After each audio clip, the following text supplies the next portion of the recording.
So Rell Seas just gave us some new info, some new sneaks, and just a lot of important stuff in general that's really good to see. We just got some new ultimate moves which look really good. We got some new animations for some of the fruits that also look really good, and we got some new bosses that were revealed that really show how much content it looks like this game will have on release. Now if y'all do want to stay updated on Rell Seas, make sure to like and subscribe because I'll keep y'all updated, but let's get straight into it. I stream on Twitch daily. God did. So the first thing I want to go over, which is something I'm really excited for, is the Pika Boss. Now this boss really shows how much content Rell Seas will most likely have, and the reason I say this is because the Pika Boss is from Dressrosa, which is like episode 700 of One Piece. Now for context for how crazy this is for the beginning of a One Piece game, Grand Piece Online just got Dressrosa on their most recent update, and their game has been out for 3 years, I believe. I know we've already talked about how many fruits the game has, how it has way more than Grand Piece Online on the release, but having way more content as well is crazy to me, and it's definitely a possibility that the game actually goes in the canon order of One Piece. For those that don't know, there is no linear order in terms of progression, but they definitely still might mirror the Straw Hats in terms of what islands they add, meaning things like Alabasta would come before Dressrosa, meaning Alabasta would also come guaranteed. I also want you guys to notice that they're starting to show some of the sneaks inside of Roblox, which most likely means we're getting closer to the Rell Seas release. Next, I want to go over this ultimate sneak for Giraffe and Leopard. It kind of feels like they're showing us Giraffe and Leopard as kind of like the standard of what they want the zone fruits to look like, and with that being said, this definitely looks really good. But what I also want you guys to notice is this sneak has audio, which has been very rare for the sneaks we've been seeing so far, and to me this just further supports the fact that we definitely are getting closer to the release, that we are seeing things with audio and in game. Next, I want to look at the new creatures they ended up adding, which honestly confirms a lot more than you might think. The first creature they showed us, which is a snake, which is actually from Skypiea, meaning Skypiea is 100% confirmed. Now to be honest, I should have probably already thought that Skypiea was confirmed,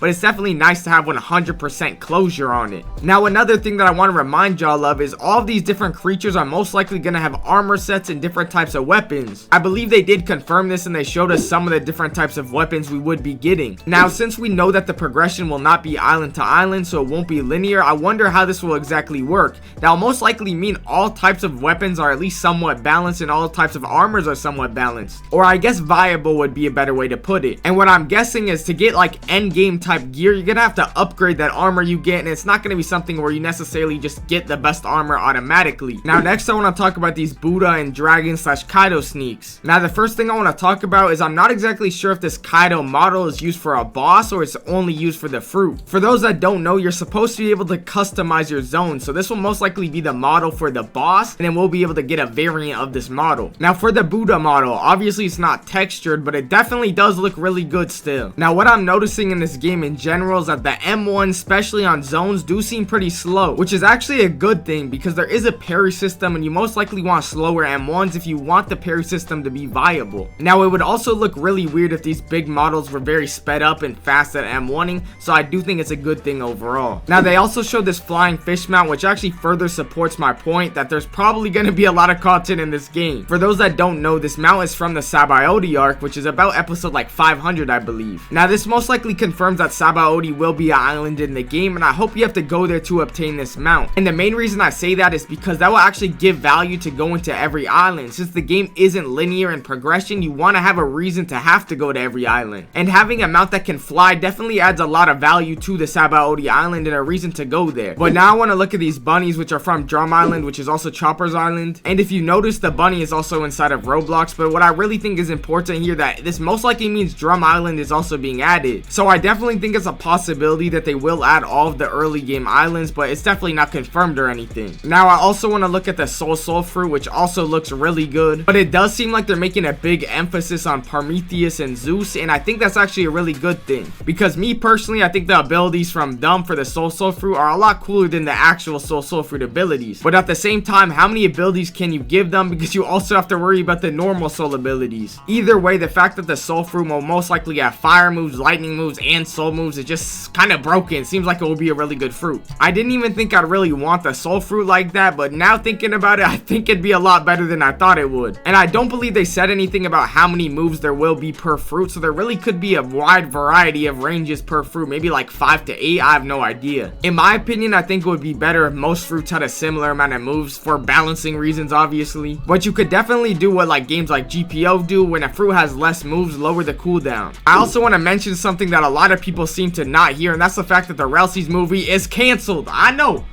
it's canceled. I'm actually very sad to hear that. The good part of that is we will be getting info more gradually, so we probably get like a video every month, they said, which does kind of make me think it might be a while before we get Rell Seas, because every month is kind of crazy. But either way, I'm always down to discuss Rell Seas stuff on my Twitch, and I'm probably live right now if y'all want to go over there. But either way, I appreciate all of y'all that like and subscribe, because it helps the videos and helps me a lot. So I appreciate all of y'all. Thank y'all. Love y'all. Later.